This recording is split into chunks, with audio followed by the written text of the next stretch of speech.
name's Bruce Shillingsworth. I'm a Waterways budgeting man. My mother's from off the Paru River, which runs into the Darling.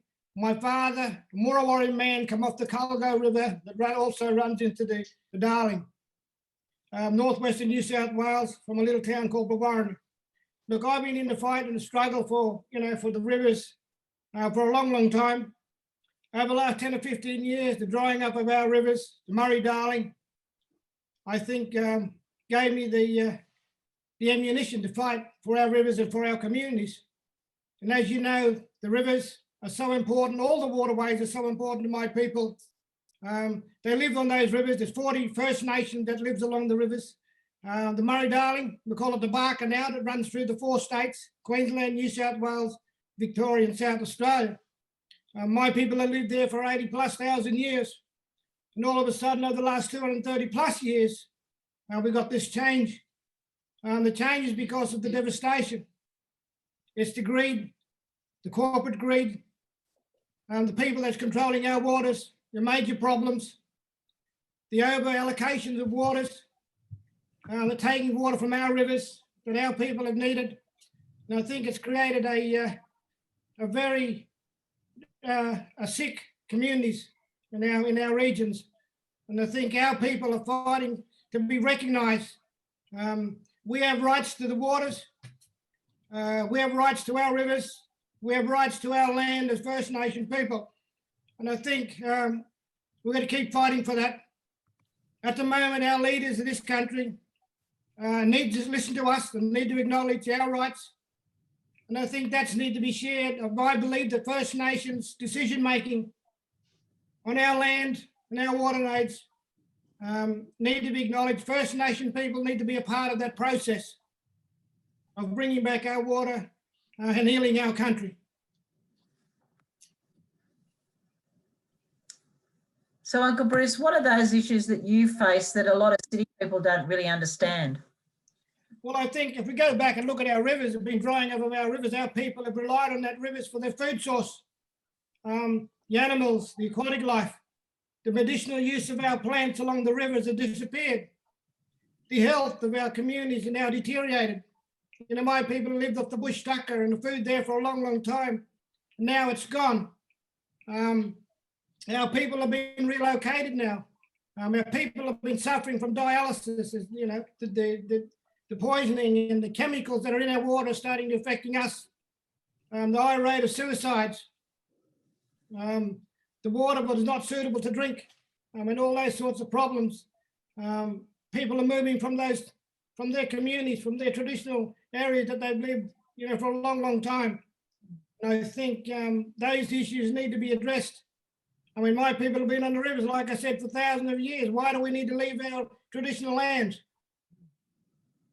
And how do you think that we have connection there for a long, long time through our stories, through our song lines, through our totem system that connects us, socially and spiritually. It's who we are. It's our identity. So, Uncle Bruce, what does it mean when we talk about having that spiritual attachment, that our identity is part of the river and part of the water, fresh water, salt water, bitter water? What does that mean? If you can explain to people out there. Well, I can only talk on my nations. My people, like I said, the river people that lived on the rivers. I think our connection through the land, through our songs, through our dance, through our stories, and through our spirit, I think been there for a long, long time, and we treat the country as a person. Mother Earth is so important. It sustains us. It gives us our food and everything we need.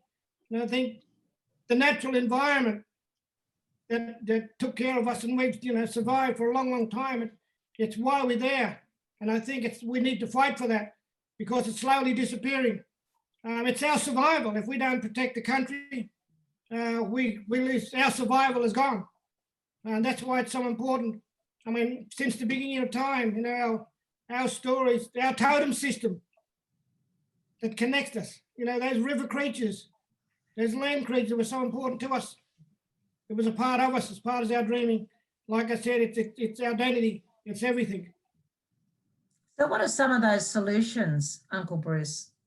What can people do to help you know, your community and many other communities around Australia that are really having got access and are not really having those opportunities to be on country? Look, I think, look, it's always a good quote of mine. Look, we live on this one planet. There's no plan B, so we can't go nowhere else. So I think it's responsible for all of us now, not just First Nation people, but non-Indigenous people. And I think the way we do it is move forward together. I think non-Indigenous people need to get involved or build a better relationship with those, you know, First Nation communities. And I think listening to First Nation knowledge and the sacredness of the land and what it means to us. And I think First Nation people need to join us on that journey. I mean, we've been guided by our ancestors, by our old people, passing down those knowledge. And I think they need to be passed on to non-Indigenous people. So that education process needs to happen. I think we've got to get back to putting nature back the way it was, not just for our survival, but all human survival. And I think it's about our future generations too as well. And I think, you know, putting back the land the way it was, making proper laws, proper legislation to protect, you know, the waters, the creatures, everything there that's on the land. I think government now got to sit down with First Nation people and start talking about the future. Start talking about the environment and start listening to First Nation people for a start. And how important is language so others understand, you know, what strength that gives to being on country? Well, language is so important to us. I mean, we're just 500 plus different nations right across Australia, spoke 250 plus languages. That language is so important. We spoke to the land, you know, to the spirits and all the things around us. But look, talking to government, all those stuff needs to happen. I mean, we live in a modern world now. We all live on the land. So we're going to work out the solutions in the way we deal with things in the future. And I think first and foremost, that this government need to sit down with those nations, especially along our waterways, and work out solutions, what need to be taken, what steps need to be taken. And first of all, the governments and the leaders of this country need to acknowledge the sovereignty of the First Nation people. They need to acknowledge our rights as First Nation peoples to the water and our waterways. And how important is that voice of young people as well? You saw how excited they were with climate change and having their voices heard. What can we say to young Aboriginal people across the country? Well, look, I say it's important to educate our young people. I think we have a responsibility too as elders of our community to sit down with our younger ones, because their question is, what are you doing to our world? The destruction and the devastation, they see it, they feel it. So that part of us need to be healed as well. But look, with the guidance of First Nation people, the elders, with their knowledge and wisdom, be able to help them for the next future generation. We want to work for a better, better world, a more safer, a more faithful environment. And that's where our kids come and play. And it's our responsibility, elders, to pass that on and to start now guiding and directing those young people. You know, it's not just about my children and their children's children, it's about your children and your children's children. And that's why we need to get the young ones involved.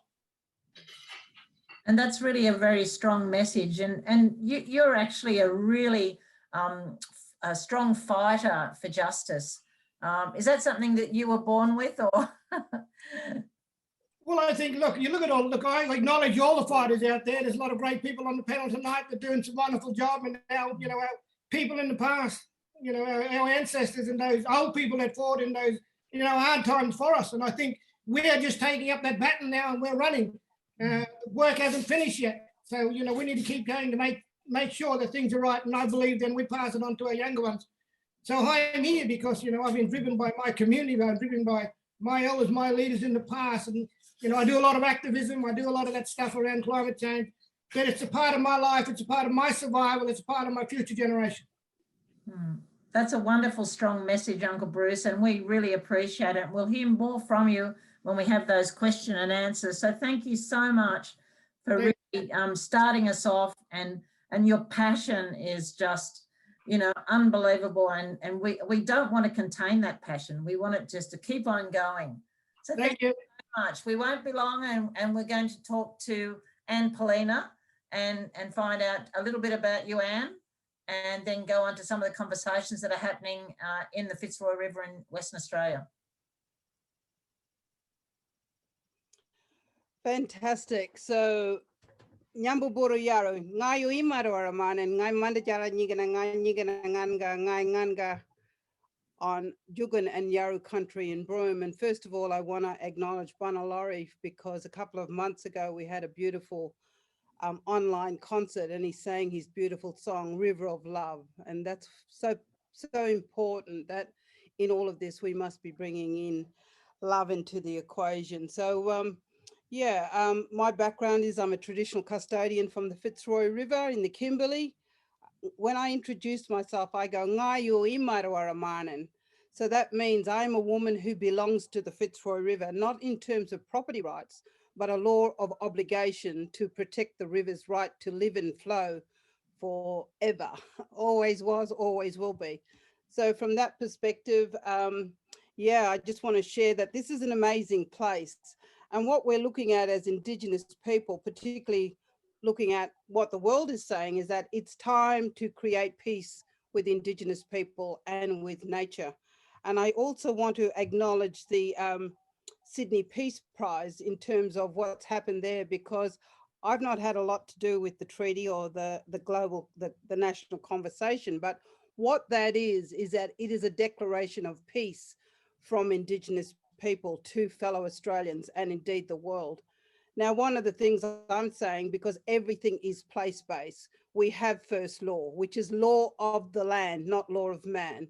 And through that place-based decision-making, it shows that these laws exist on all of our nations, on all of our country. So in the Fitzroy River, I'm guided by Wallangari law, the law of the Fitzroy River, Marawara. And through that Wallangari law, it connects all of the Indigenous nations along the Fitzroy River. The Marawara or the Fitzroy River is also national heritage, so it belongs to fellow Australians. But most importantly, it is the largest Aboriginal cultural heritage site in Western Australia. So what we're saying is that we have come to the table with a declaration of peace, but we can't have peace while we continue to have colonialism and invasion and unjust development. So if we're going to do that, we need to look at how do we renegotiate place-based governance. So this law of the land is very much, guiding the wisdom of leaders like myself, but also we are being reminded, and I want to play a little film if we've got that on, Virginia, because the Fitzroy River is under attack. Those big greedy frogs that were in the Murray-Darling Basin are here. They bought up land and they want to swallow up the water. So we are learning from the Barker. We've had Badger here. We've had different people come and say, do not let the Marawara end up like the Murray-Darling Basin. So we're sharing our stories. My daughter is Barkindji. My husband is Barkindji. And what we're saying is that these stories are what are going to give us the ability to share and learn from each other. What did we learn from the Murray-Darling Basin? The story of water theft and all of these sorts of things. We're watching these big greedy frogs, Bruce, because they're sitting here ready to swallow up the water, because we know it's not about cotton. We know it's not about all of these things. This is about water trading, water markets. And under Virginia's leadership, we sit on a Commonwealth committee with the National Water Initiative, where they're saying they're going to give a bit of water to blackfellas. They're going to give a bit of water to us so we can fight amongst each other, so we can work out who gets what. And what we're saying is that it's time for unjust development to stop. We need to be really echoing that we have property rights in law that need to be enacted, and that we want to come from a position that we care about our fellow Australians. We care about people working in, in energy. What does a just energy transition look like? So the government is coming here to tell us that they're going to swallow up the water, extend the water licenses possibly from 10 years to 50 years to give business certainty. And we as Indigenous people are saying we've had enough of the bullshit.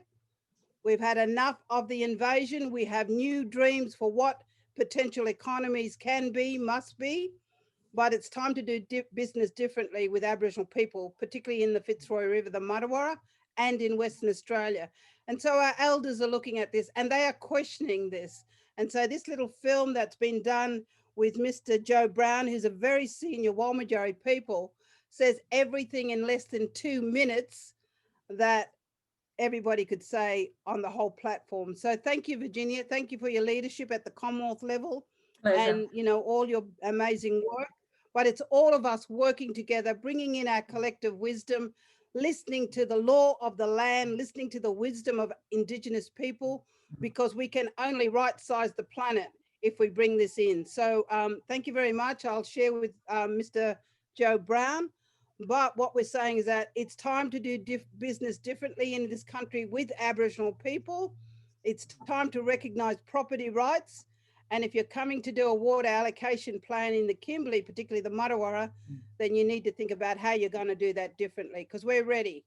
We've got a few big spears here to spear those big greedy frogs like Tiddalik, but we want to let the river flow. Rivers have a right to live and flow, and Mr. Brown is going to sing that song to you now. Thank you, Virginia.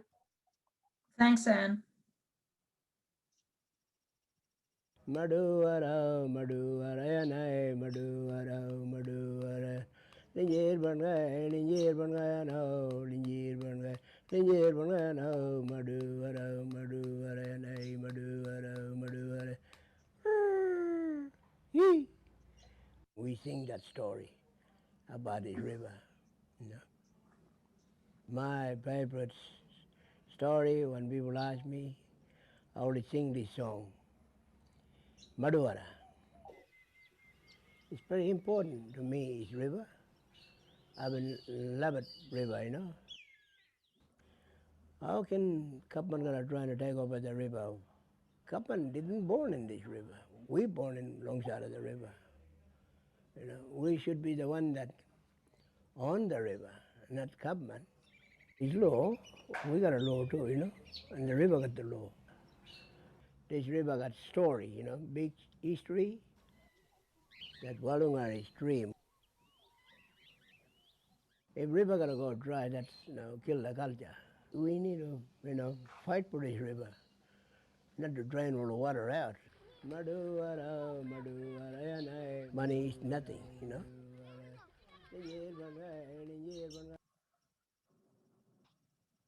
But the life is river there forever.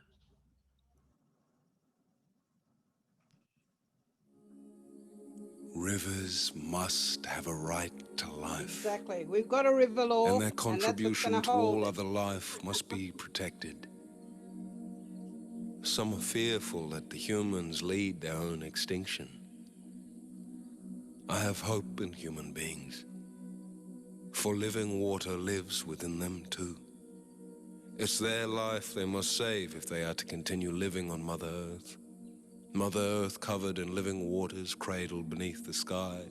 I keep on singing as I believe a coalition of hope is coming. I sing this to you, singing the River Law song for people and country.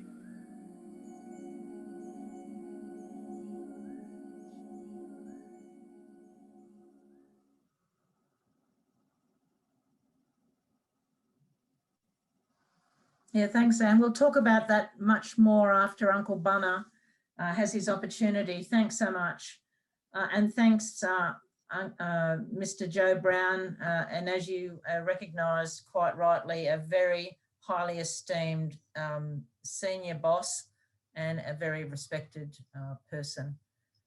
Well, Uncle Bunna. Wenyo, I'd like to say Wenyo. Wenyo. Hello, welcome and greetings from me and from my country. My whale name is Ngumbana, the sperm whale, the journey of the whale. My grandfather's a big chief, as you can see in the back here, 2 grandfathers, 2 whale men. I learned a lot from that line, and our people have kept our history going for, and the country, looked after the country and protect the ocean for more than 65,000 years and more. And we know all the history, and I'm really grateful that we continue to carry on that tradition and custom. Now we become also custodians of the great ocean. We call the great ocean in our language Bilia Mokraba, that means the great ocean or the great Australian bight. And we believe and we know that the ocean is very sacred and very special, and It's amazing, and we call it in our language Mimul Mokalba. That's mean like the great grandfather. And as you know, the sea gives everything. And if I show you a bit here, and we call the land in our language Eula, the earth. So if I just show you, there you see the Great Australian Bight there. That black thing there is call it the Eucla Basin. Like you got a basin up in the New South Wales. Water basins are everywhere under the land. But people don't realize that the ocean is very important. It feeds it. It's because the land acts like a filter. It's a filter, and every time when the seas get rough and the seas on heavy tide works with the wind, it fills these water basins up. And it's very important for us to know that we have to protect that. Like Brother Bruce is saying, we're going to protect the rivers because they get filled up by the rain, and the rain comes from the ocean. So it's very important we know that. And we call that we call this place here is this Wilpia Gandani. And it's a water, and it's a water where you see all those veins going in there inland, and the ocean feeds it. So it's always full of water. If you lay in the land sometime and listen, you can hear the water trickling all the time, running all the time. And it's a special place. And we continue to go to the country, clean out waterholes. It's very important to go out and clean out waterholes because we're going to think about the animals that live on the land.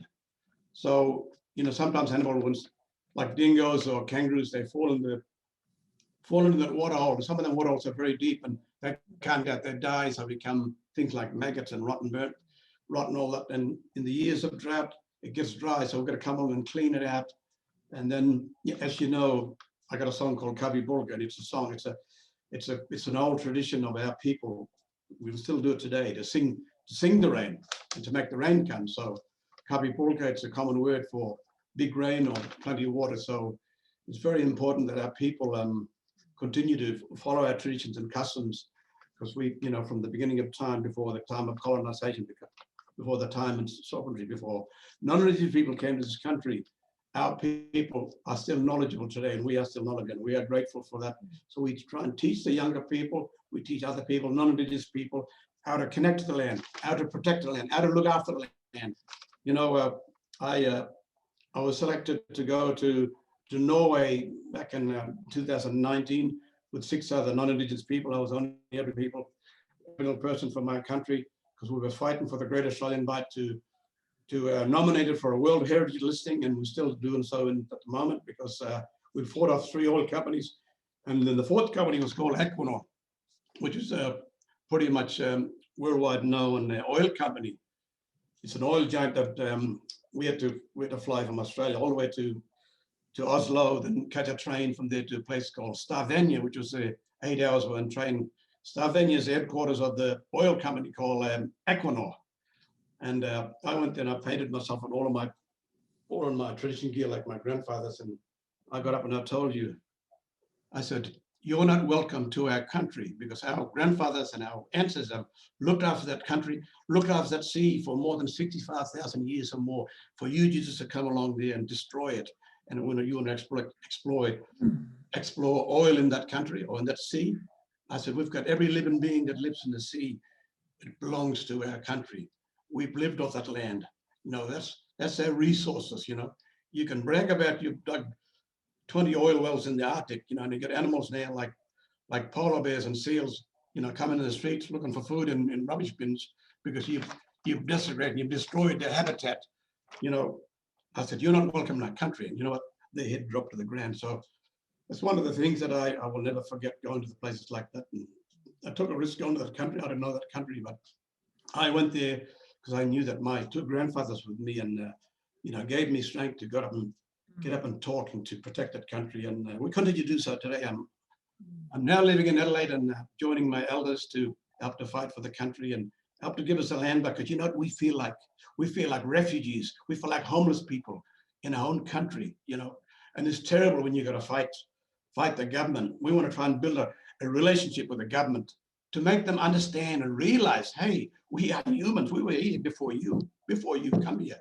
You come here to make profit. You didn't come here to, come here to work with us and help us, because you don't. No, not with my tribe, and other tribes can tell you the same thing. So we all got a problem here as the First Nation people in this country. And I forgot to say, happy NAIDOC week. What have we got to celebrate? We're going to celebrate our culture, our custom, our tradition. Our law is most important. It's a time of awakening. It's a time of awakening. It's a time of sacredness. We're going to come to our senses. We're going to tell the white fella to come to their senses and stop this bullshit of selling land to foreigners in this country, because that land don't belong to you. Because everything in that land has been given by the great creators, to all of us. And we share that with you. We teach people how to connect to the land. We teach people, what water really means to us, And water is very important. Our people know that water is much heavier than the weight of gold. So water, when we say Gabingalan, that means to drink water if you eat water, especially if you have no food in your stomach. Gabingalan, that means you drink to eat water, and that means that'll stop you from getting hungry. So when you drink a lot of water, Gabingalan, you remember that word, Gabingalan, that means eat to drink water, or drink, you don't drink it, but you swallow it like you follow your food, or you chew it. Like if you're out in the desert somewhere, you get a stone, you suck it, and let your fluid fill you up. And if you feel dehydrated or you feel that you're going to die or perish. But Gabingalan is a word that we use, and we know, we've been taught by that from our ancestors. That's how, because water is very important. Gabingalan is to quench your hunger, quench your thirst, and you can walk another 20 miles, another 40 miles till you dig another hole to find water. But all of those coasts where we come from, we dig holes in the ground, in the sand, back from where the sea is into the sand dunes, and we dig a hole about that big, about 1.5 meters, and we let it rest for about half an hour, come back in half an hour, and the water rises up. And that's what I say. But that shows you how the sea keep filling us up. Keep looking after the land. Keep looking after his sister, the Mother Earth. So the father is the sea, and the mother is the land. And the earth acts like a big filter, and that water is very important. And we're trying to teach non-Indigenous people about this, our water, to keep our water clean. It's important to do so. Look after the country, protect country. And we've been taught a lot of things from our elders and from the past. And I grew up learning all this too. And I know that there's other people and other elders that they have knowledge from their own country. And I think, it'd be important that we need to it is important to support one another, because as non-Indigenous, as the First Nations people of this country, it's important that we set things right, because if we don't, our children and our future generation is never going to learn and understand what all this greediness is about, what all this crap's about, profit and all that, and this is mine, this is mine, this is mine. My people, my tribe is called the Gunmanure tribe, and that means we share with everything that we get. It's like family, Yumari. We share all our things with people. We try and teach non-Indigenous people that, it goes in that ear and comes out. They don't understand that, So we're going to keep on doing what we do. And our laws are law, and our laws were broken. All the Indigenous tribes and the First Nation people laws were broken, and still broken. When it might be broken, but we still hold the knowledge. It's still in our heads. It's still in our heart and soul, because our ancestors are with us. And we have to keep teaching people how to connect to the land and how to live with the land, how to live with water, how to understand it. Water is not just it's just not water, but it's a being, it's a living being, because everything, like the wind, they all work together, the rain, the rainbow, the sun, the moon, they're all this important big dreaming creators who came from the great creators of creation. So trying to teach people to understand this, we talk about God and talk about Jesus, but all we know, we never heard of God or Jesus, but we only know about the great ancestors, the great creator, in the Jugana, in the great Dreamtime. So, and we believe that everything was put in front of us and given to us, because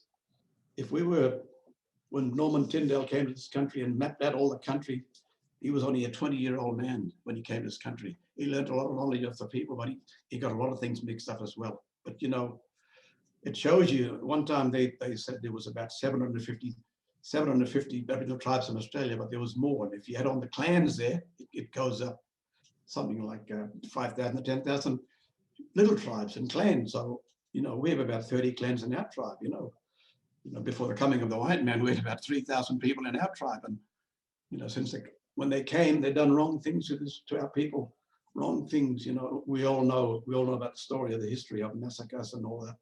So I think we need to come together now to work together and try and get a relationship with this government, because if the government can't have a relationship with us, we're going to have our own relationship to keep our laws and customs and traditions intact. Keep it intact, and it must be in this land, because if they don't obey our law, how are we going to continue to listen to their law and to respect their law? Because we're going nowhere with that, because this country is slowly deteriorating, and half of it is owned by China. You know, come on, you know, we can't be living on rice for the rest of our life, you know. We eat kangaroo, we eat all the bush duck and all that, you know. It's I get carried away sometimes when I talk, but you know, I like it when I'm talking too, and you know, and I like it. I really like all my Aboriginal brothers and sisters when they talk, say that, you know, if you don't say nothing now, you know, nothing's going to happen for you and your family in the future to come. So you got to let it out of yourself and tell the truth, because we're going to teach people this. But water is very precious. Again, one more time, Gabi Ngalan, to eat, to drink water is to quench your thirst and quench your hunger. So it is a very precious thing. Without water, no flowers can't grow, no seeds can't grow, nothing. Water. You put water in the land, something grows, comes. It's magic. It's a magic drink. It's better than Pepsi Cola. You know, it's better than all them shit you're putting out there and then giving all our people, you know, sugar and, you know, diabetes and all that crap and all that crap food you bought. I remember when I was a little kid living in Cunniva Mission. I was born on Cunniva Mission, you know. My mother, you know, this white minister dropped off this big 5-gallon drum. I said, Mum, what's that there? She said, oh, it's butter. I said, butter. But when I looked, I saw the name on there, lard. You know what? Pig fat. We thought it was butter. We were spreading our bloody hot Johnny cakes and fried bread and all that. We lived on that, you know. So one day our people are dying of, you know, having high cholesterol levels and dying of heart attacks and cardiovascular problems because they gave us lard to bloody eat us butter. So, you know, I never forget that from that day to this day, you know. So we must be in control of our land and our waters, because we know where natural healthy food comes back to keep our people, our children all healthy, and to keep singing our songs and keep that relationship with the land. And it's very important. You know, our crop is important, our language is important to keep, because when you talk that language of the land, it wakes the spirit up. It reminds the ancestors that you're still here. When you come back, or when you go back to it, they cry. When we go to our country, we're wailing at night, everybody pack up the gear. Oh, we're getting out of here, ghosts. He said, no. Mama said, don't. Maga, Yuni Maga, that means don't go. He said, what for? That's our ancestors crying because they're happy. They are happy, they cry because you're here, you're back on country. You see? So we have to continue to go back and practice our own custom. Doesn't matter what they say, what they stop me from. It's important to say that, because I like to swear, but when you have everything up in this country, you got nothing. It's poison, poison, poison. That's all I say. Thank you. Oh, Managua, Uncle Bunna, and we love your passion. Everybody has made comment that, you know, we have so much passion tonight, and this really keeps us alive for the fight. So don't stop being passionate. I'm almost ready to cry, but I got to hold it back because yeah. I know it's very sad in a way, but you know, in a happy way. Absolutely. And, you know, the question that people are actually sending us now is also, and this is one question that we could put to any of you, is that what do people actually do about these issues who live in the city?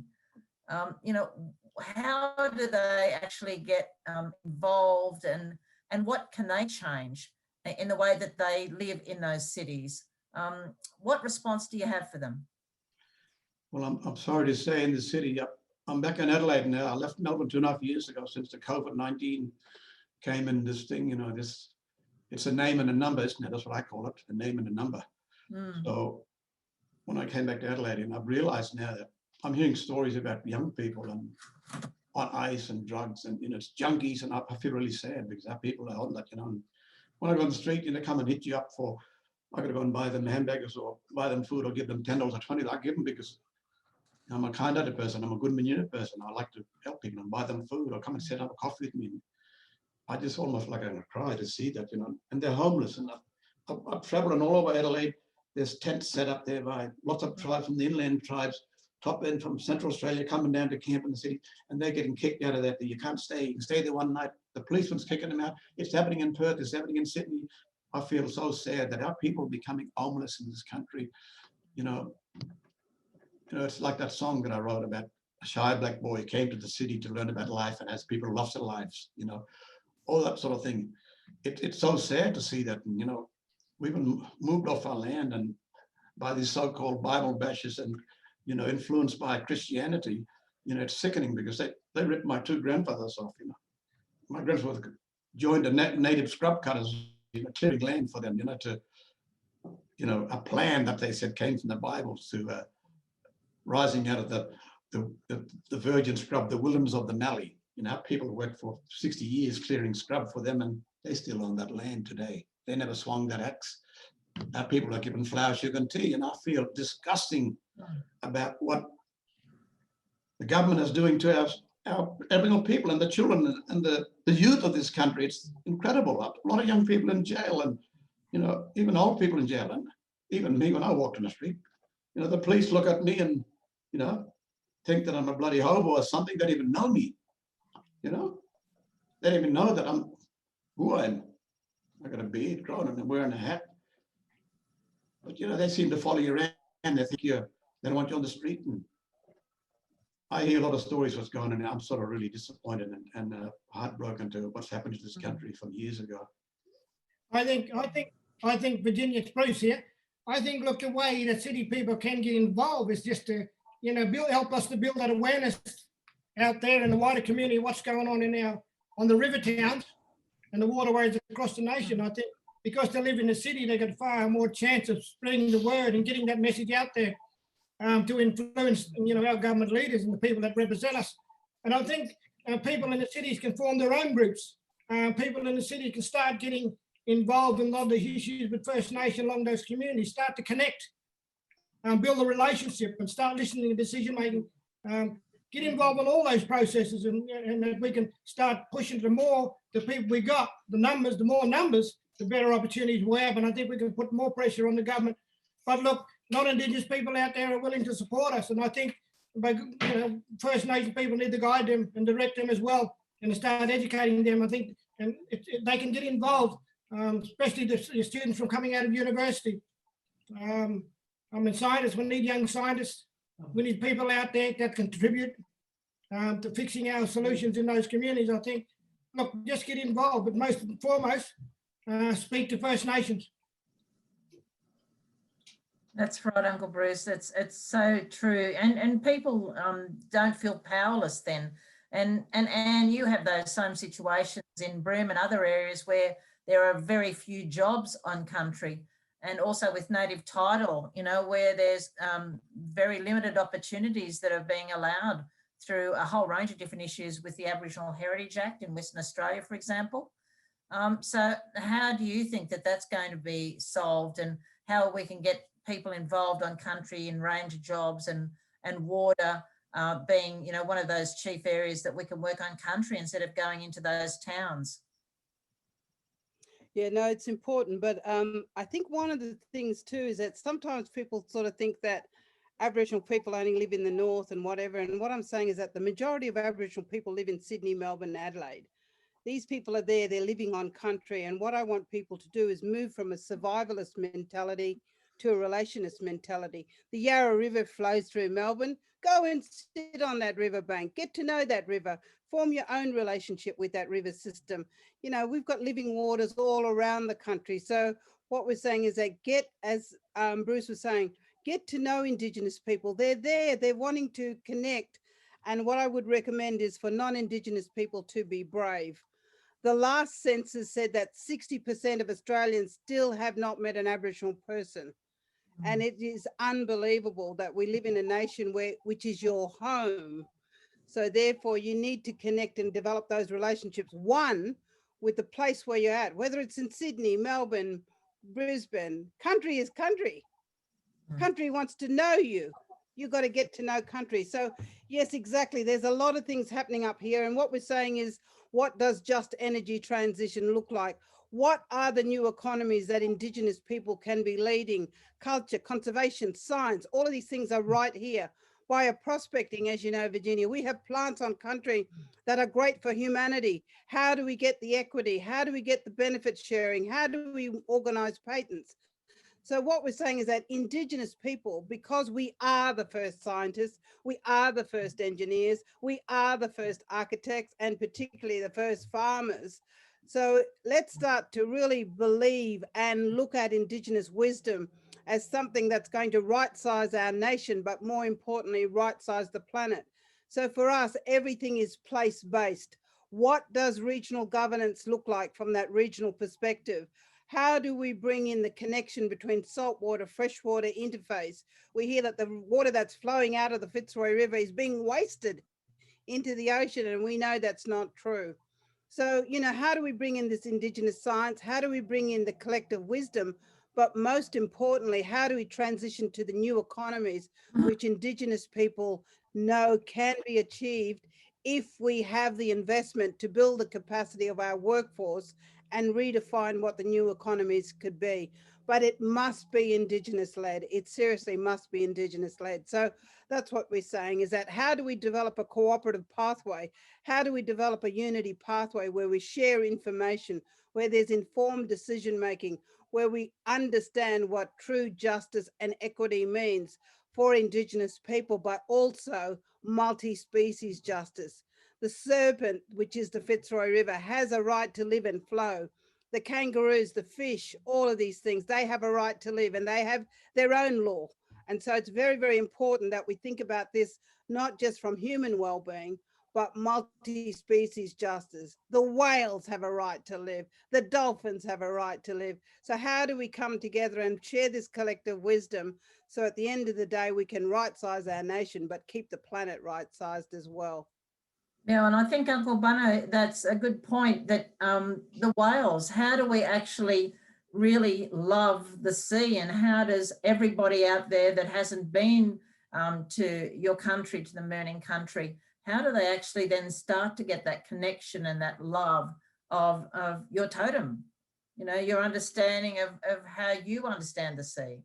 I'm trying to teach people how to, if you want to connect to a whale and to respect the whale and love the whale, like everybody say, I love the whales. Well, go to this place and try and talk to them, and, you know, try and communicate. You know, our people communicate them in a telepathic way. You know, you think in the brain that can, it's, I'm not talking about something that's out of this world, but it's real. It's telepathy. You can talk to humans like that too, you know, certain people. But how to communicate with the whale is that, you know, I wear my sacred stones, and I communicate with the whales and dolphins, and you know, they come to me, so I can stroke them just like a dog. You touch a dog and you talk to them and sing to them, you know, they will know you. You know, they will know you. But you know, the whale is our family, because we come from that line of the seven sisters and the whale. You know, when they became man and wife and mated and had children. You know, we believe the whales become, you know, our brothers and our sisters, and you know, with all our family. You know, humans and whale people don't really get that. You know. But as every being was once a man, once a human, a being, from a being, a man to, or a woman to, and then to a snake or a whale or whatever it might be. So people can understand that they can learn how to connect to Earth, and they can learn to connect out to creation. When, you know, in the Dreamtime it was done, but you know, it's amazing. It's a beautiful.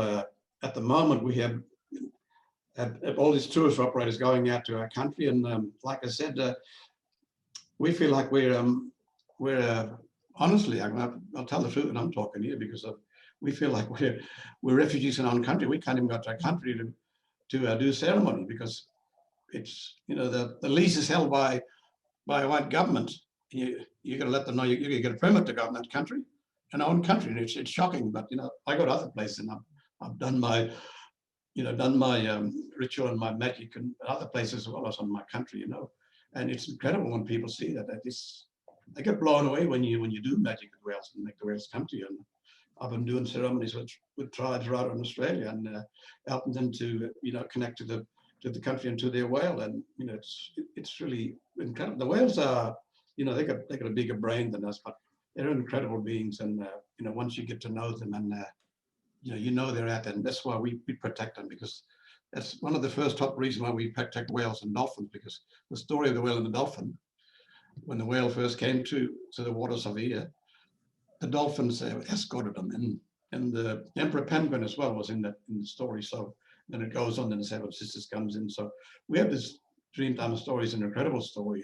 How it came from the Urari, which we call the galaxies or the cosmos or the universe or the Milky Way. So we can point out those stars up there, you know, from where they originated from in the Milky Way, and it's, I'll say once again, you know, we have to protect these whales and we protect the ocean. But first, before you protect, well, we got to protect the ocean. It's the most important thing you do. If you protect an ocean, like Brother Bruce is saying, if you protect that river, you have all the living beings here, like the fish that in it, that lives in there. There's always going to be a resource of food, of your shellfish and whatever, and waters, and you're going to have clean water. Same as the sea. Now, sea is a big giver of fresh water from rain. So we must protect that ocean. So the whales get to live there, and they get to live and sleep in. Because when you look at the ocean, it's their bedroom, it's their house. They got to eat and sleep in it. So, and swim every which way they go. So, you know, everything like squid and fish and all that, dolphins and all kinds of, you know, from even little sea horses and things like that, crabs and lobsters and everything we get from the ocean. People are stupid because we're going to keep the sea clean. We're going to protect it because they continue to get shiploads of food and, you know, prawns and today they're making tablets and things like krill and all that. They're gone crazy for money, but we must, it's important to protect and keep it clean so that whales have a clear path to travel. I mean, they, you know, it's like us, we call our people, we're all travelers of the Dreamtime because we all came from the Dreamtime. We're travelers of the Dreamtime, same as the whales and all the creatures on this planet, the kangaroo, the emu, they're all travelers of the Dreamtime, because when you look up in the Milky Way, what you have here on Earth, you see it up there. You know, it's like a big giant work of art up there as well. So, you know, it's very important again to teach people how to connect well, how to communicate well. So I do that a lot myself, and teach my children as well. And I teach all my people that and work with them to, very important to pass your knowledge and your skills, and also, you know, how to communicate with what's in the sea and with the sea. And, you know, mark me wrong, if not, you know, the sea will have what it wants and take what it wants. So you got to be careful at the time. You do wrong, and you're a goner. But you know, it's got its mind of its own, and he's always watching us. The sea's watching us all the time, and you got to look back the history of mankind from airplane to ships have disappeared and all the things. You do wrong, you do one mistake, and you're a goner. So you know, this is where respect comes in. This is where balance is coming. All Aboriginal people, we know how to balance life on our country. We know how to balance the resources. We only take what we need from the sea for our family. We try and teach people that, because all that words like good manure and all that, it's the balancing and keeping the harmony with all things. Because, in other words, it's easy to say, keep your house and your backyard clean. That's all you got to do. Same thing with the sea. That's your front yard, the sea, and your backyard, and you know, you're living in your front yard and your backyard, you know, because this is who we are. We are humans, you know. But yeah, it's the most important thing is just to keep on respecting everything where you walk and where you live, and even people you must respect. But most important thing is to respect elders and take really special care of elders, because they hold the knowledge and the wisdom, you know, and for younger people to get that, they can respect elders before they get that knowledge and wisdom, because it's important for them to learn that, because when they grow up, they need to know all that connection you've got with the land and your totems and all that's in front of you, around you, behind you, and what you see. You got to know all that, because when you walk in that country, you know, you got to become a man of wisdom, a man of knowledge, or a woman of wisdom, a woman of knowledge, and then you will know who you are and where you belong, and that's your country, and you look after it. So Uncle Bruce, you know, coming from what Uncle Bunna said about such passion and, again, you know, the wisdom and the understanding of country. Now, many people would say, where they don't understand some of these issues, that there are schemes to actually flush out the water to the sea, and they see that as wasteful.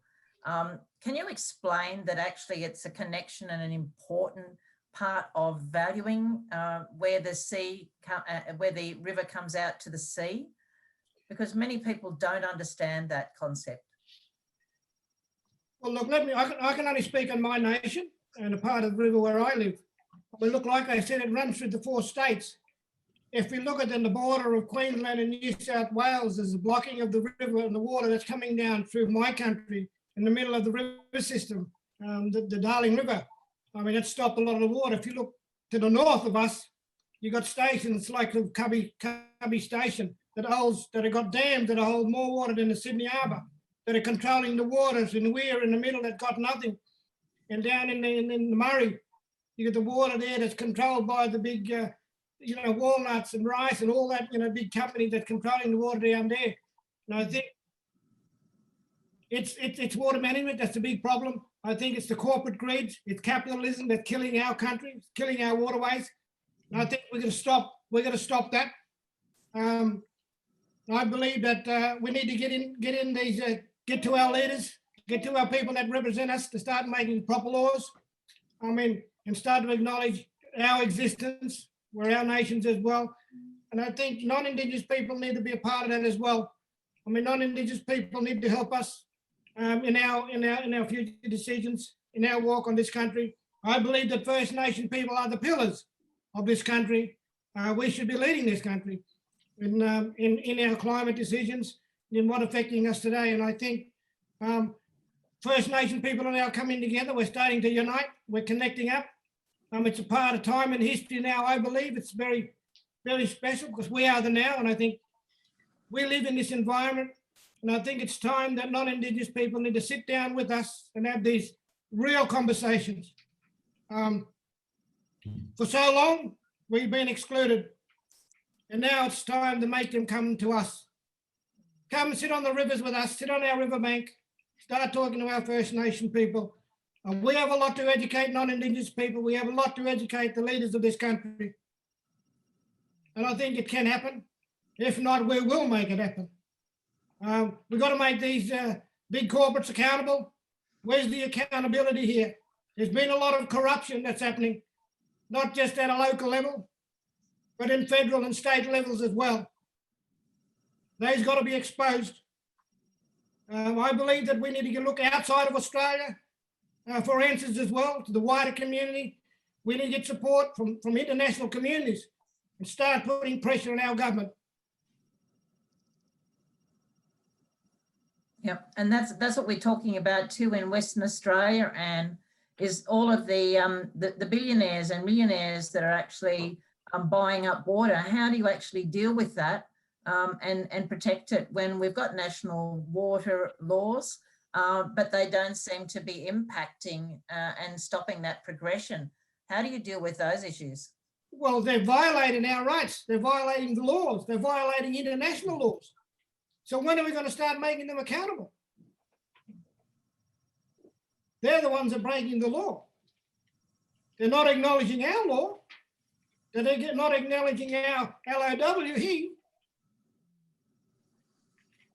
Yeah, exactly. And these are the issues that you see, Anne, as well, on country, where country's being bought up by billionaires and resource greed, if we put it into that way that Uncle Bunna's explained too, on the sea country. So how do you actually deal with that? Do you actually take people like that and sit them on the river, or and do you wait, or what's your ideas about how that can work on your country? Yeah, no, I think that one of the things is we've got a history in the Kimberley of when we stand in unity, that solidarity has got capital. So I think one of the things at the moment is looking at how does the Kimberley Land Council and the Martuwarra Council, which is 6 nations along the Fitzroy River, how do we stand in solidarity together? How do we work together as leaders on the region who are looking at what is being proposed for the Kimberley? And what we're saying is that it's time as sovereign people to act sovereign. And so what we need to do is that it's time to redefine who we are as a nation. Where do principles of equity and justice sit? Not just justice for people, but justice for multi-species justice. I think one of the things, as I said at the beginning, was there's been this declaration of peace through the treaty conversation, but I think it's time not only for peace, but to start to look at how do we start to get constitutional reform? Because I think one of the things that we need to do is what the old people say, wake up the snake, wake up the consciousness of the people to bring the people with us. Because as Bruce and Bunna are saying, is that we're only, a very small percentage, and we're trying to share a story that this nation belongs to all of us, and that we're heavily reliant on a partnership with our non-Indigenous family to be able to rise up and look at, it's time for our ancient Indigenous wisdom to inform legal pluralism, to inform governance, to include equity for all. It's time to build a coalition of hope. It's time to look at new ways of place-based governance around bioregions and watersheds. It's time to transition from the old economies. We care about people working in oil and gas. What does just energy transition look like for them? Indigenous people in the Kimberley particularly hold a great deal of opportunity, assets to look at driving the new economies. We're so close to Indonesia with renewable energy. The bioprospecting that I talk about, that you know about, Virginia, is that there is great ways to make wealth, but it can't be in the destruction of our lands, our living waters, and our people. So it's time for justice, it's time for equity, it's time for our nation to redefine who we are, because the nation is not free, because we're living under an illusion that we're living in a democracy when we're living under a constitutional monarchy. So in order for us to be free, it's time to grow up and head towards a just republic, because the biggest problem I see in the work that I do is the imposition of states. And that is how colonialism was formed in this country around the states. It's time to disband them. It's time to get on with regionalism. It's time for us to form a coalition of hope. Indigenous people need to lead this dialogue. I remember many, many years ago when someone came to me and said, will you run for the Greens? And I went back to my elders and I said, oh, these mob want me to run for the Greens party. You know what they said to me? You go back and tell them we're the dark Greens. We're the dark Greens. We've always been conservationists. We've always been the ones who've held the biodiversity in our hands. We've always been the ones to show that this multiple capital is there to share, first with Indigenous people, then with the rest of the nation, and then outward into the world. We have solutions to right-size the planet. This Indigenous wisdom coming from Indigenous people all over the world. What the elders are saying is that unless we're listening to this Indigenous wisdom, we won't be able to right-size the planet. So we live in a world of hope. We live in a world where we must build coalitions. We live in a world where ancient wisdom needs to drive the new development agenda. And it's time for justice and equity for our people right now, but also justice for our rivers, our living water systems. It's time to create peace with Indigenous people and with nature. And we need to lead that as the first dark greenies. Thank you. Yes, well, I think that's really well put. And also historically, it makes a very good sense. So, the whole idea too, and we've been also very active in that climate change space. How do we make, not only international bodies, but also awaken our national bodies to the whole idea that we can see those environmental indicators in the land, that it's certainly hurting and it does need healing. So how do we actually bring that climate change message and also healing waterways? You know, how do we actually do that? And that's a question to I think one of the things is to realize that rivers are living systems. They hold memory. So the memory of the people gone before us, the memory of the people who will come after us is very much within that cultural landscape. These are living systems. And so we need to respect them. We need to nurture them. We need to save them. But I just wanted to make the plug that we're talking about living systems. The country is alive. The rivers are alive. The sea is alive. So we've got to come back to what are these values that Indigenous people have held from the beginning of time, and how do we bring those values into looking at where we need to go, particularly in the new economies and the way forward. But we can't do anything without including country and the living water systems, because that has been our greatest leader, our greatest mentor, the creator being that shows that together we have the songlines that connected us from the beginning of time right through to today. We are awakening up the non-Indigenous people who come to country. Like Bunna said, we can show you how to feel and hear country. We can show you how to feel and hear the sea. We can show you how to communicate with animals. And we can show you that animals can teach us how to be decent and true human beings.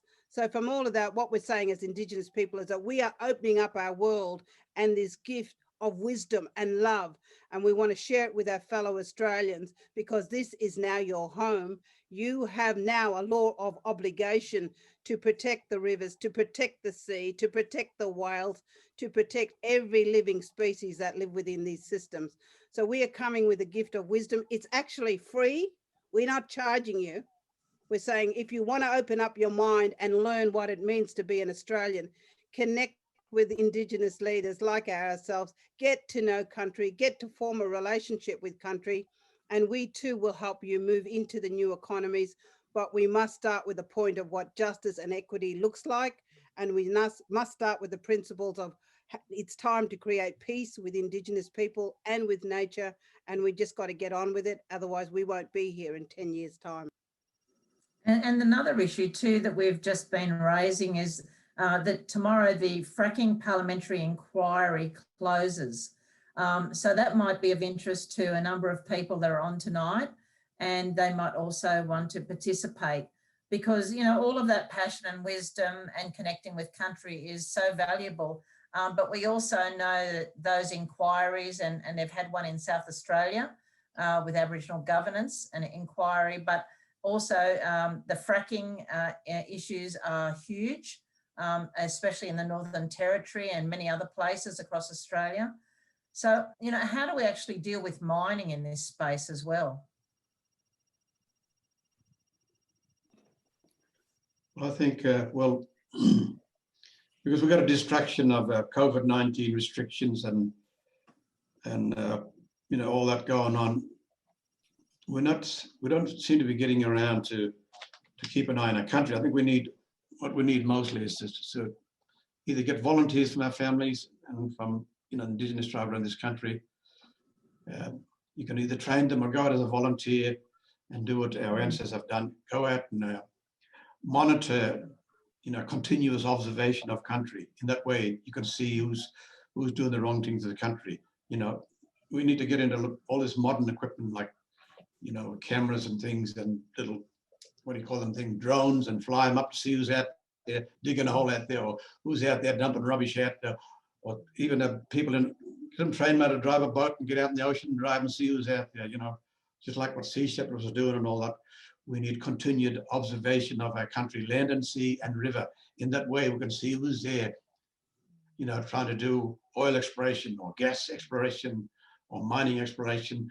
And then you need to report them and, you know, get them up to kick them out of there. And we're going to start standing up and doing things like that to keep this continuous observation of this country. Otherwise, there'll be nothing left of it at the moment. It's just got holes in it everywhere at the moment. If you get up and fly in a big jumbo and you look down, you'll be surprised what you see, you know. It's incredible. And that's why I got the idea to write that song, Island of Greed, when I looked there and I saw these holes. And you know what, when they dig holes, they don't even cover it up. They don't clean the mess up. They leave it open. And like our ancestors and elders say, you do not know what you're unearthing.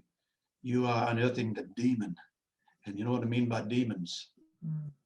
That's going to come out and haunt you for the rest of your life. That's going to come out in poison. That's going to come out in every sort of thing that is in the past life before mankind. Before the time of the dinosaurs, when the land was corrugated and corrugation and corrosion, covering us. So when scientists got and archaeological people dig down and they, on every level, you'll see what happened, 100 years ago or 700 years ago. So that sort of thing they're talking about when our people know about that is the demons going to come out. They're going to come out as demons and poison, toxins to disease like we've got right now today. A virus that we don't know what it is. We don't know if it's true. We don't know who they're putting in the coffins. Whether it's a couple of logs wrapped up in a sheet and thrown in there. We don't know if this is real happening. I haven't heard of any people dying today, but we must keep a continuous observation of our country, sea, waters, rivers, and everything. In that way, we'll keep track of what the government is doing to this country and what the government is doing to our people, country, simple as that. And that's another way we can protect it, because we got to speak up for it. And if we don't speak up now, speak up for our rights and speak up for what belongs to it. It's all our assets. It's our fortune. Once again, I'll say, it's our fortune. What is our fortune? Because on our country, it's our fortune. It's our assets. It's heredity. It's heredity to us because it's come from our people who were the first keepers, and we are now the keepers of it. What was theirs, what's theirs, is ours. We are the protectors now. So it's an ongoing job, and that's what we must do, I reckon. And at least we'll know what's happening to our country and to protect the waters and protect the country and everything that lives in it.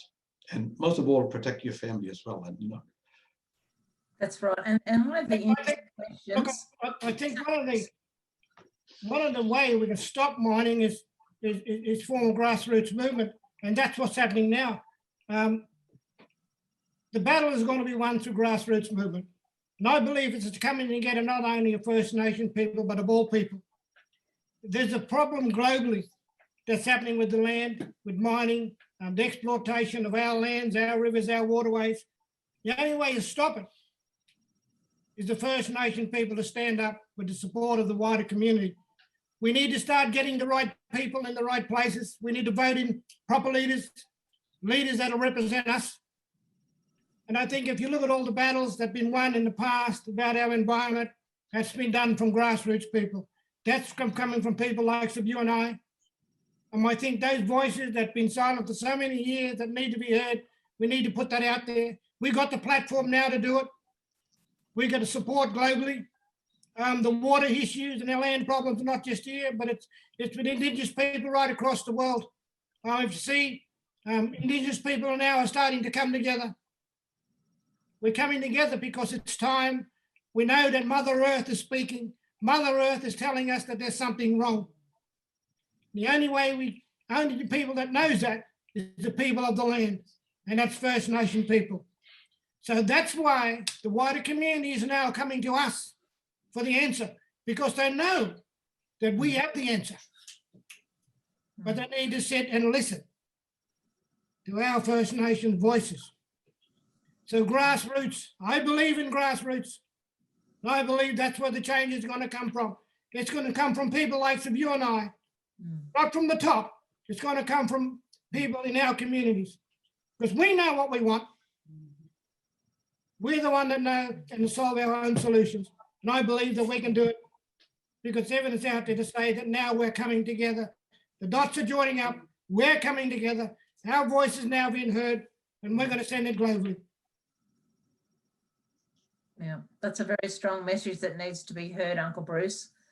Can I just also put a question that someone's asked, is how can Aboriginal people who also have that cultural understanding and appreciation and knowledge, who are also academically trained, so they've gone to university, they've got degrees in environmental law, how can they feel like they're contributing to all of those issues that we talked about today.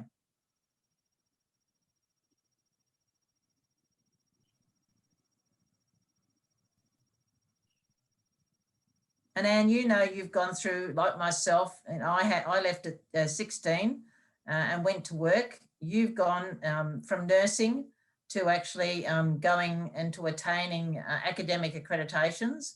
So, you know, is there a space that Aboriginal men and women can actually find a purpose and contribute? That's what they're asking for those answers.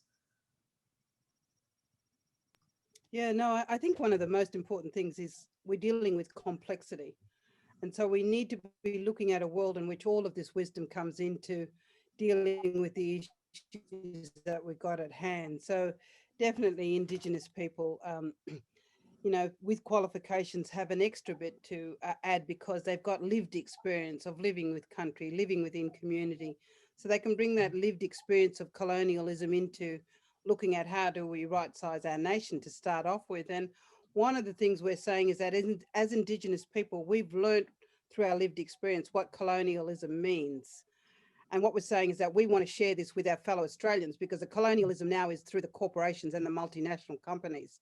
So what we've got is governments now fueling and funding on corporate welfare, these multinational stories that are going everywhere that is destroying our world. So I think one of the things we're saying is that this is actually now happening to everyone. The colonial framework that Bruce talked about around capitalism, this is why the world is in the situation that it's currently in because of the narcissistic epidemic of greed. My old people say greed got them beat. So how do we start to look at other forms of capital? And this is where we're saying is that countries, such an amazing living system, the birds, the trees, taking people on country, walking them through country, getting them to understand what it means to feel and hear country, whether it's in the sea, whether it's in the desert, whether it's in the rivers. So what we're saying is that we have a responsibility and a law of obligation to work with our non-Indigenous you know, friends, family, fellow Australians, and bring them on the journey because we really need to be mobilizing this at a systemic change at so many different levels. So what we're saying is that just get out there. What somebody said to me one time when I was in America was, if you want to be a brave, you got to be brave. So extend yourself. Find Indigenous people in the city, in the country, in, you know, regions. Get to know us. Your world will totally change once you start to develop a relationship with Indigenous people. Your world will become so much fuller, so much brighter. You'll see the world and be in the world a different way. So what I'm saying to those Indigenous people out there is that we all need each other. We all come from lived experience. We all come from multiple disciplines. The challenge is now, how do we sit around the table and bring all this wisdom and knowledge and share it with fellow Australians, but indeed the world, because we have the solutions. Indigenous people have the solutions for right-sizing the planet, for healing our toxic living systems. You know, we have this wisdom and we must share it, and we have a duty of care. And as I said earlier, most of the time it's given away for free, because we believe wake up the snake, wake up the consciousness, that we need multiple ways to tell the story. We need song, we need dance, we need ceremony.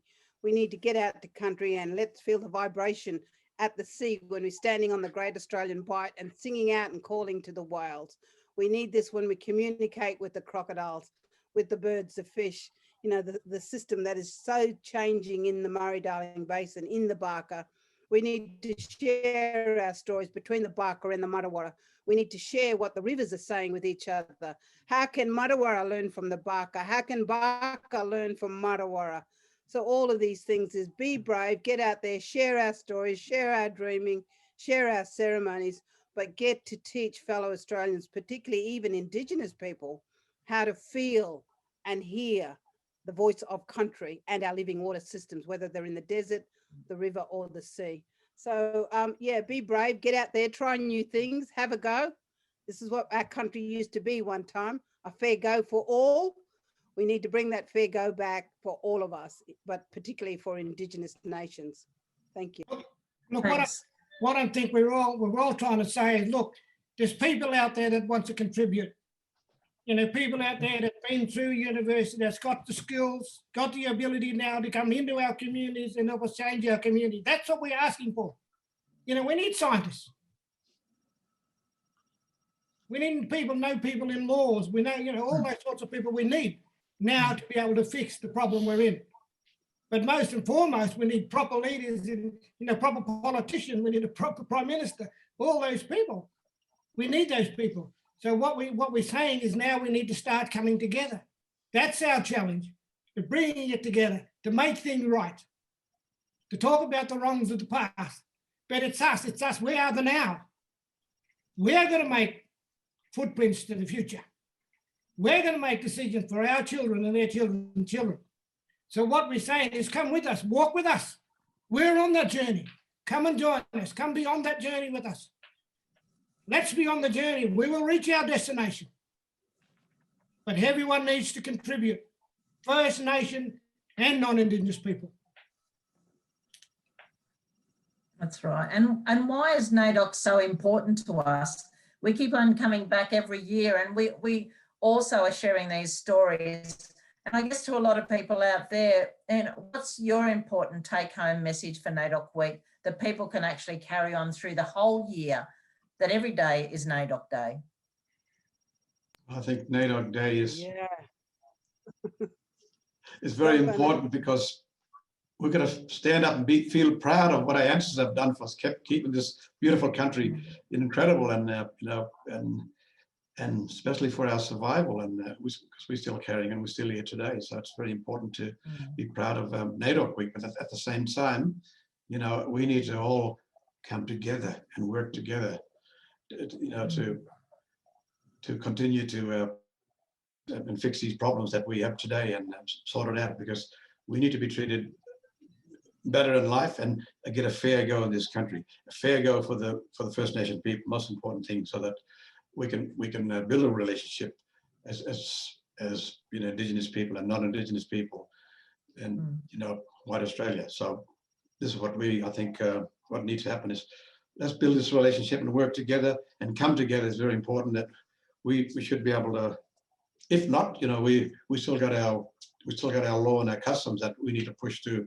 continue to you know, teach our young people and continue to our practices, you know, with ceremonies, corribbees and rituals and celebration. And most of all, you know, NAIDOC Week, it's in celebration of our life and existence as Indigenous First Nation people of this country. So that's most important to stand proud for. But we have a fight on our hand, and we need to push hard, and we need everybody to, even if they want their country looked after, they need to get up and step on the platform with all of us together, in that we have one big, powerful, strong voice together, and that, well, hopefully the government might listen to everybody. You know, if we, you know, we need more people, so we just can't be treated as, you know, young people or children of this country. So this is the way we feel, like, you know, that being under the thumb all the time, we need to be treated equally in this country.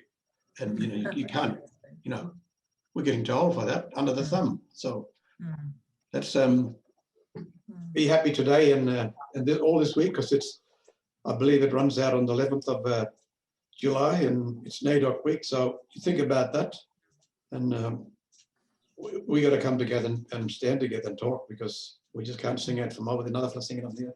We need that help over there. We need this help over there. Well, hey, how about bringing your tribe with you, and let's sit down and have a big, you know, bungal or, you know, corroboree, and get together and talk about it, and then, you know, we can take it to the big stage, the highest stage, you know, so we know what everybody wants. So already people can see what's going on. So it's very important to have your say and speak your mind, and if you don't speak that, you're not going to get looked after. What they say is, squeaky the wheel gets the grease. That's the old saying. So let's be more squeaky about it. Look, I think NAIDOC means a lot. You know, we can talk about our survival. It's about changing the narrative. It's about who we are. It's about our identity and our celebration as First Nation people, the first people of this land. It's getting that message out there. It's educating the wider community, especially non-Indigenous people, about our history. It's about truth telling. It's about caring for country. It's about looking after our planet and our environment we live in. It's also about how we live together as brothers and sisters, as 500 plus nations and non-Indigenous people on this land. And I think it's all about the wisdom and the knowledge that we bring forth to the modern world. I think it's it's about our survival, and as I think it's about our future as well. When we talk about the Dreamtime, we talk about the past, the present, and the future. It's all about that. It's about us moving, and it's about the change. And I believe we live in a world of change now. And I think you can feel it and I can feel it. There's a change that's happening in the world. We've got to be out there now. We've got to change the narrative. It's our truth telling. It's our stories that need to be told. And I think that's what the world is looking for. And I think it's our platform. It's about our identity, who we are. And I think we should celebrate that. Thank you. And yeah, no, I just wanted to add to NAIDOC that really what we're talking about is Aboriginal and Islander Day Observance Committee, because what we're saying is that the Torres Strait Islander people are leading the climate justice story in this nation. The other thing I want to give a plug for is the fact that there has been, in terms of the theft and transportation of Pacific Island people, particularly from Vanuatu, 66,000 people were enslaved to work the sugar industry. These people have a memory, their DNA is in the country. We have a reciprocal obligation to heal and create a pathway for their justice and freedom.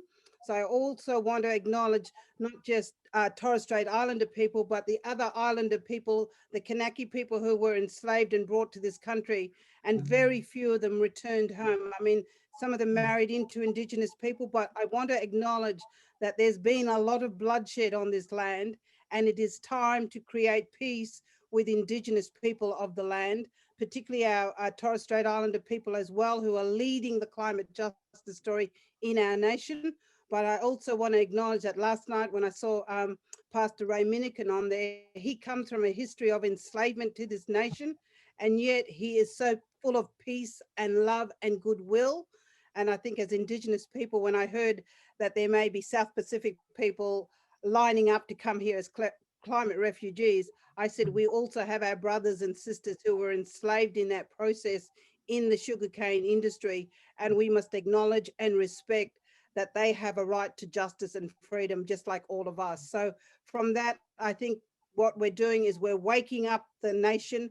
We're waking up the nation with our Indigenous voices. We must celebrate and remember, but we must also remember the bloodshed of our nations in terms of the defense of our country and how we are coming to the table in a spirit of goodwill, peace and love. And we want that to be reciprocated right across the nation. So that's what NAIDOC means. And the messages are always powerful every year, powerful stories from the NAIDOC committee. And with love and gratitude, we come as leaders to share in that vision and that dream that it's time to build a new nation of peace and harmony and new economy, but justice and equity must be delivered to Indigenous people now. And thank you so much, everyone, for contributing. Although we've got to go now, I know that everybody's going to be really taking in those messages, and they're going to really want to have that experience on country and also get to know who we are and share that love and that passion. And before we go, we encourage you to write those submissions on the Beetaloo fracking inquiry. It closes tomorrow. It's really important. So get involved, heal country. That's the message of NAIDOC Week. And, it's been wonderful really speaking with all of you and connecting with you, and that opportunity to really understand our relationship with every living thing on this amazing place that we call Australia. So take care, and Manangu and Marambang Bilang. It's a deadly panel. Thank you, everyone. Thank you, Virginia, for your leadership. Thank you very much. We've appreciated the session. Thank you. Yellow. Thank you. Yellow. Yellow.